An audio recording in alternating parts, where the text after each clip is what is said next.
I don't send women pictures of myself. Not because I think they don't want it. I know all women love getting those pictures, but I don't do it because I did it one time in my life and it was traumatizing to a few people. Here's what happened. I got out of the army. I was about 29. I moved to Nashville. I was a single dad. My son was about 7.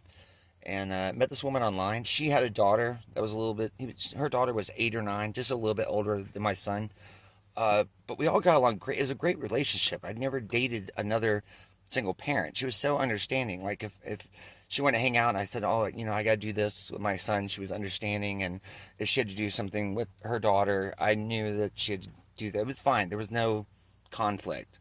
And if I found hey, they're having a bouncy house at this church, something our kids could do together, we'd all go. It was a great relationship.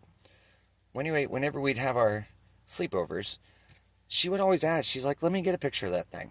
And I was like, you're not going to get a picture. She goes, let me get a picture so I can show my friends. You're definitely not going to get a picture to show your friends. But she would ask all the time, like nights we couldn't see each other. She's like, send me a photo. Let me see that thing. I was like, no, you're not. Well, one night I'm at home, a little bit drunk, and I decide not only am I going to send a picture, I'm going to make a video. So I was going to do some solo activity. So I had to Google how to do the solo activity because I'd never done it before.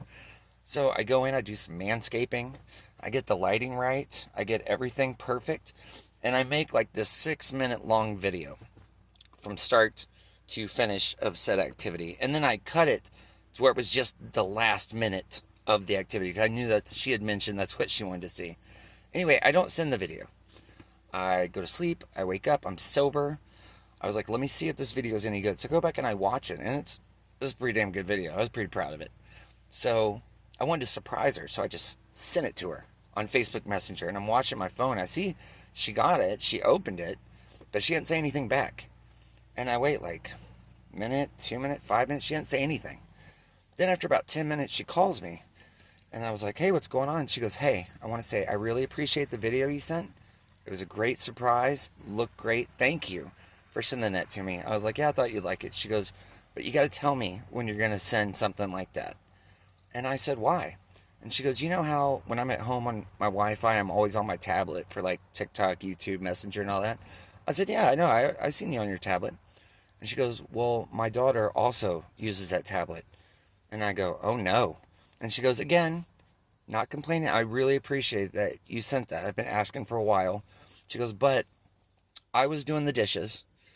My daughter was in her room with the tablet watching cartoons or something on YouTube.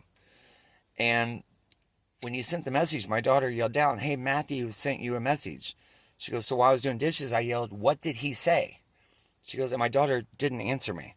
And about 5 minutes later, I finished up with the dishes. I go into her room, and she is watching the video over and over. And I said, oh, no. And she goes, I really appreciate that you sent it. You just have to tell me when you're going to send it. I think there were so many people traumatized by that. I didn't see her anymore. I didn't see her. I didn't see her kid. I never saw her again. And that's why I don't send pictures like that. You either come see it in person or you don't get to see it at all.